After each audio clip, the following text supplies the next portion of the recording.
Nakilala ko siya last January 30, 2025 sa isang app sa Facebook na nag-message siya kung anong ginagawa niya sa app kong yun. Sa unang tingin, di ko inakala na ikaw ang sagot sa dasal kong matagal na. Sa bawat ngiti mo, Nagkakilala kami ni Jen sa hindi din namin inaasahan at through social media. Nakita ko siya sa social media, then from one start na nag-click. Ayun, nagkaroon kami ng usapan, kakilanlanan, then saka nag-meet up. ikaw ang liwanag na sinusundan ko. Ikaw hanggang wakas. Sinabi niya sa akin na kaya daw niya ako nagustuhan dahil dun sa suot kong damit sa church. Then from that point, nag-start na yung conversation namin and sobrang genuine niyang tao at sobrang masiyahin na kahit yung serious part ko, napapa-happy niya every time na nakakausap ko siya. Hirap at ginhawa, ikaw ang wakas. Walang ibang hihilingin pa. First impression ko kay Jen, syempre unang-una, syempre talagang makadiyos siya. Hindi naman ipagkakailain. Syempre, kitang-kita naman sa itsura pa lang na napakabait niya at maunawain, maalaga. Kahit saan man mapadpad, hawak ang kamay mo, walang takot sa dilim. Dahil alam kong ikaw Sobrang maalaga niya sa akin.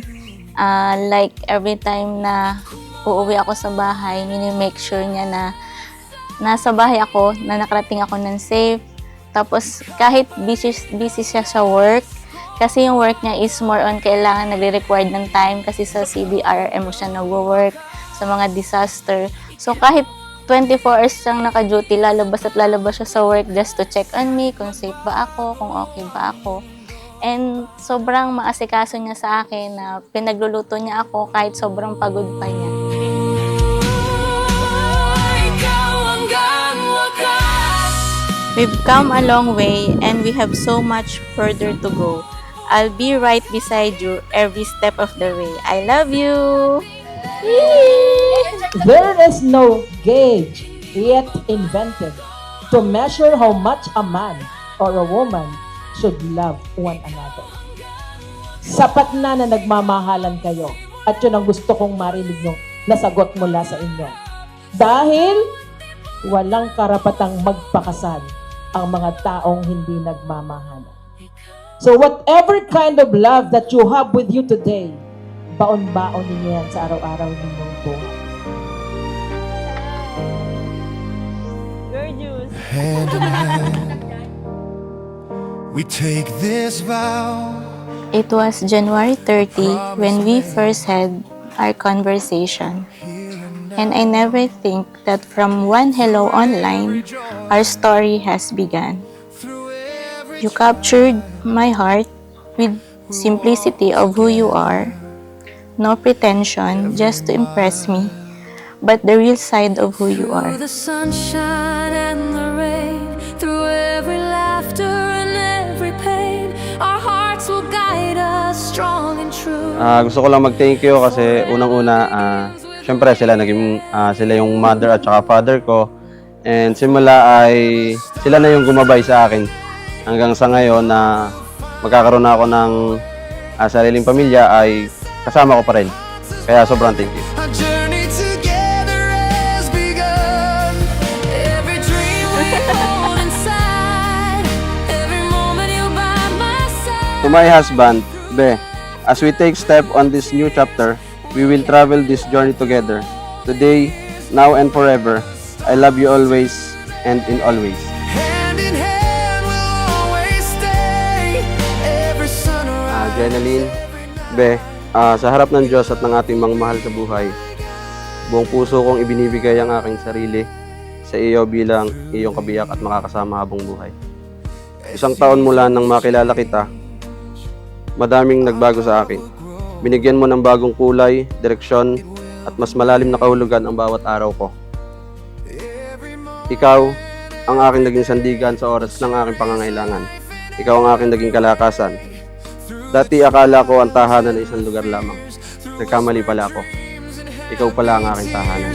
Our hearts will guide us hand in hand.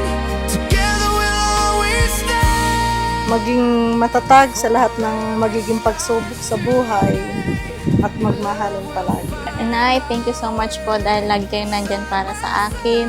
At maraming salamat po sa inyong mga advices at mahal na mahal po kayo. I love you po. I love you. Every dream we hold inside, every moment you're by my side. Through the laughter, through the tears, we'll carry love through all the years. Forever starts today, hand in hand we'll always stay. Ikaw at ako magsasama habang buhay. Sabi nga ni Ate Janet, mark my word, I will respect you, protect you, and love you always and in always. And today, I'm so proud and blessed to say that I genuinely found my forever. I vow to love you unconditionally, and as I choose you today and every day, honoring this sacred bond, now, always, and forever. Lagi mong tatandaan na minahal kita noon, mahal kita hanggang ngayon, at mamahalin kita sa panghabang panahon. Ikaw ang pipiliin sa bawat bukas, ikaw lamang hanggang wakas. Today we say forever.